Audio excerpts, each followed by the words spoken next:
हाय friends, अस्सलाम वालेकुम। I am Asgar Ali and you're watching technical Bazaar. दोस्तों, नई वीडियो के साथ आ गए हैं। कंपैरिजन करने वाले हैं Vivo Y30 सेकंड नंबर पर है, Infinix Note 7। दोनों फोन्स का डिटेल से स्पीड टेस्ट, कैमरा कंपैरिजन करेंगे। दोनों में से बताएंगे बेस्ट कौन सा है या दोनों ही अच्छे रहेंगे। तो वीडियो को कंप्लीटली देखिएगा। अगर चैनल नहीं सब्सक्राइब किया तो किस बात की देर है, सब्सक्राइब कर दीजिए। बेल आइकन को लाजमी क्लिक करें ताकि लेटेस्ट वीडियोस की नोटिफिकेशंस जल्दी से मिलती रहेंगी। So let's start.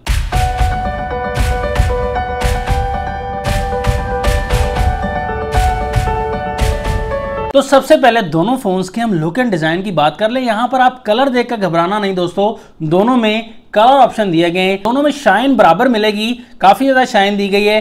डिजाइन दोनों फोन्स का डिफरेंट दिया गया है, कैमरास का डिजाइन भी और यहां पर शेप भी बैक साइड से काफी डिफरेंट है। लेकिन प्लास्टिक के बने हुए हैं दोनों फोन्स बैक साइड से।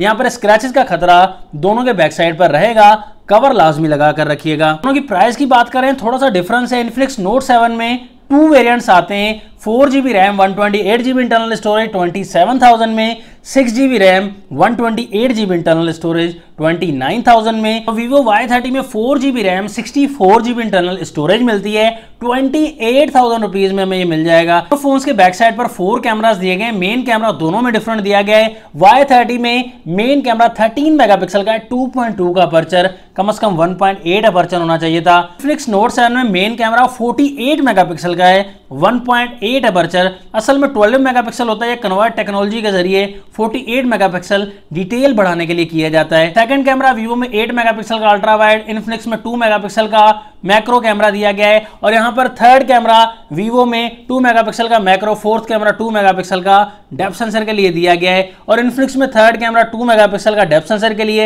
एंड फोर्थ कैमरा 2 मेगापिक्सल का वीडियो कैमरा दिया गया है। दोनों में एलईडी फ्लैशलाइट दी गई है, लेकिन इन्फिनिक्स में क्वाड एलईडी फ्लैशलाइट मिल जाती है। दोनों के फ्रंट साइड पर डिस्प्ले की अगर बात करें, पंच होल डिस्प्ले दोनों में ही दिया गया है। हाँ, साइज में काफी ज्यादा डिफरेंस है, लेकिन यहाँ पर पंच होल जो दिया गया है इसमें कैमरा Vivo में सेल्फी कैमरा 8 मेगापिक्सल का मिलता है, इन्फिनिक्स में 16 मेगापिक्सल की हमें सेल्फी मिलती है। तो दोनों फोन में देखेंगे कितना का डिफरेंस है। दोनों फोन्स में फ्रंट में IPS LCD लगाई गई है। स्क्रीन साइज में डिफरेंस है, Vivo में 6.47 इंचेस का डिस्प्ले मिलेगा, HD प्लस डिस्प्ले यहाँ पर मिलेगा।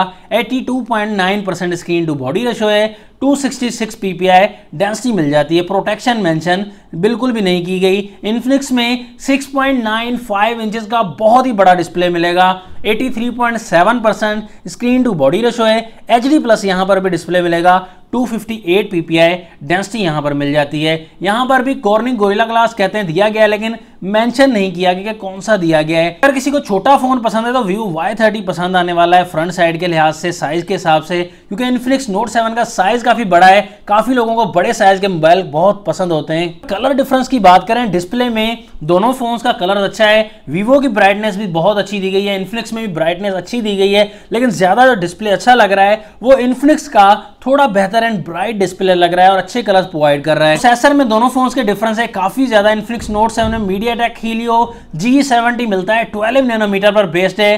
परफॉर्मेंस के मामले में कमाल का है। हाईली गेम आप अच्छे से प्ले कर सकते हैं, बिल्कुल बेहतरीन प्ले कर सकते हैं। Vivo Y30 में आपको MediaTek Helio P35 मिलता है, 12 नैनोमीटर वाला। PUBG वगैरह आप हाई सेटिंग्स में बिल्कुल भी प्ले नहीं कर सकते, लैग की प्रॉब्लम थोड़ी बहुत होने वाली है, लेकिन हाईली गेमिंग के लिए प्रोसेसर बिल्कुल भी ठीक नहीं है। थोड़ी बहुत गुजारा तो कर ही लेगा। दोनों फोन्स यहां पर Android 10 के साथ आते हैं। ऑपरेटिंग सिस्टम दोनों का डेफिनेटली डिफरेंस दिया गया है। यहां पर Infinix में XOS 6.1 वर्जन मिलता है, Infinix की अपनी स्किन दी गई है, और Vivo में Fun Touch 10 वर्जन मिलेगा। तो दोनों में स्किन्स काफी डिफरेंट दी गई हैं, ऑपरेटिंग सिस्टम भी बहुत डिफरेंट है। स्क्रीन रिकॉर्डिंग वगैरह, आई प्रोटेक्शन का ऑप्शन दोनों ही फोन्स में दिया गया है। दोनों ही फोन्स में बड़ी बैटरी दी गई है 5000 mAh की, लेकिन यहाँ पर Infinix में 18 वाट की फास्ट चार्जिंग दी गई है और Vivo Y30 में स्लो चार्जिंग है 10 वाट की। Vivo Y30 में आपको चार्जिंग पोर्ट टाइप C वाली मिलती है, Infinix में आपको माइक्रो USB 2.0 मिलती है। और स्पीकर क्वालिटी की बात करें, ड्यूअल स्पीकर दिए गए।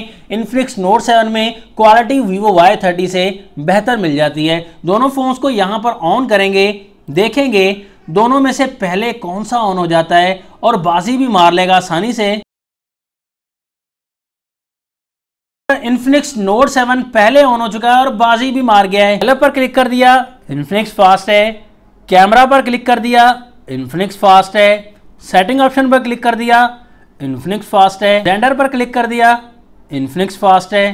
प्ले स्टोर पर क्लिक कर दिया, यहां पर भी इन्फिनिक्स फास्ट है। टिकटॉक पर क्लिक कर दिया तो यहां पर Y30 फाइनली फास्ट है। गूगल पर क्लिक कर दिया तो यहां पर भी इन्फिनिक्स ने पहले ब्राउज किया। यूट्यूब पर क्लिक कर दिया दोनों फोन्स के, तो यूट्यूब में भी यहां पर इन्फिनिक्स काफ़ी फास्ट है दोस्तों। ब्राउज तकरीबन सेम हुए लेकिन एप्लीकेशन पहले ओपन हुई। दोनों फोन्स की गेम्स पर क्लिक करते हैं, कैंडी क्रश पर, यहां पर पता चलेगा कौन सा फास्ट है। तो यहां पर भी इन्फिनिक्स जो काफ़ी ज़्यादा फास्ट दिया गया है। 8 बॉल पूल पर हमने क्लिक कर दिया है। 8 बॉल पूल के मामले में भी इन्फिनिक्स काफ़ी ज़्यादा फास्ट है। टेम्पल रन 2 पर हमने क्लिक कर दिया है, तो टेम्पल रन 2 के मामले में भी डेफिनेटली बहुत ही ज़्यादा फास्ट है। इन्फिनिक्स नोट 7 प्रोसेसर बहुत हाई दिया गया दोस्तों। बड़ी गेम की तरफ आते हैं, पबजी की तरफ। पबजी में देखेंगे कौन सा फ़ोन पहले ओपन कर पाएगा पबजी को, कौन सा ज़्यादा फास्ट है।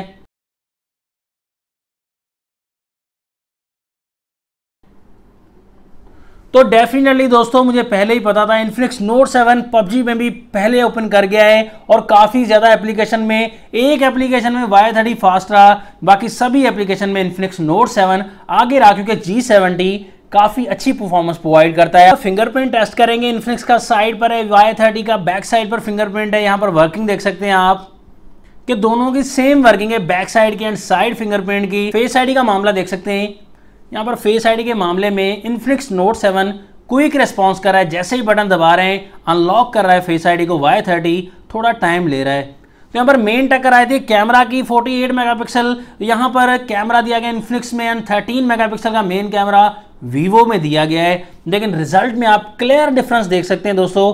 48 मेगापिक्सल यहाँ पर रिजल्ट के मामले में बहुत अच्छा है इन्फिनिक्स। यहाँ पर लो लाइट में फोटो लेंगे, डे लाइट का मामला हो, डिटेल में, क्लियरेंस में, डायनामिक रेंज के मामले में इन्फिनिक्स नोट 7 काफ़ी बेहतरीन दिया गया दोस्तों। काफ़ी फ़ोन से हमने कंपेयर किया, Y30 का रिजल्ट अच्छा है दोस्तों 13 मेगापिक्सल के हिसाब से, लेकिन कैमरा को बढ़ाना चाहिए क्योंकि 28,000 काफ़ी हाई प्राइस है। तो कैमरा पर वीवो ने बिल्कुल भी ध्यान नहीं दिया। तो कैमरा के मामले में, बैक कैमरा के मामले में, पोर्ट्रेट का मामला हो या बैक कैमरा में डायनामिक रेंज का, वाइड एंगल का मामला हो, सभी मामला में क्लैरिटी जो है इन्फिनिक्स नोट 7 के बैक कैमरा में दी गई है। आप भी क्लियरली देख सकते हैं। फ्रंट कैमरा 16 मेगापिक्सल का है इन्फिनिक्स का और 8 मेगापिक्सल का वीवो का है। तो वीवो का 8 मेगापिक्सल जो है वो बेहतरीन रिजल्ट प्रोवाइड कर रहा है। फ्रंट में पोर्ट्रेट का मामला वो अच्छी क्लियरेंस है दोस्तों, तो ज्यादा कलर सैचुरेशन नहीं दी गई, ठीक कैमरा रिजल्ट है। लेकिन इन्फिनिक्स नोट 7 16 मेगापिक्सल कैमरा है तो रिजल्ट में मिक्स मसाले के मामले में ज़्यादा बेहतर और क्लैरिटी भी थोड़ी सी बेहतर मिल जाती है इन्फिनिक्स नोट 7 के फ्रंट कैमरा में। आपको कौन सा अच्छा लगा आप भी कमेंट्स में ज़रूर बताइएगा। फाइनल रिकमेंडेशन आपको देना चाहूँगा, बिल्कुल सीधी रिकमेंडेशन है, कोई लंबी चौड़ी बात नहीं करेंगे। इन्फिनिक्स नोट 7 आपको बेहतर मिल जाता है। वो कैसे? 4GB 128GB 27,000 में, अगर 6GB बाय करना चाहें 29,000 में, स्टोरेज एंड रोम के हिसाब से भी आपको ज़्यादा मिलता है। तो Y30 प्रोसेसर भी काफ़ी हिस्से अच्छा है इन्फिनिक्स में, और इसके अलावा डिस्प्ले भी काफ़ी बेहतर मिल जाता है। कैमरा वाइज भी बहुत अच्छा मिल जाता है इन्फिनिक्स नोट 7 Y30 से। तो Y30 की प्राइस मैं समझता हूं को 20 से 22 हज़ार होनी चाहिए थी, इससे ज़्यादा प्राइस एक्सपेक्ट नहीं करता। इन्फिनिक्स नोट 7 बिल्कुल बेहतर है अगर दोनों को कंपेयर किया जाए। दोस्तों आपकी क्या रिकमेंडेशन है दोनों फोन्स के बारे में, आप भी कमेंट्स में ज़रूर बता दीजिएगा। नेक्स्ट वीडियो के लिए ज़्यादा मैं आपसे इजाज़त। अल्लाह हाफिज़। पाकिस्तान जिंदाबाद।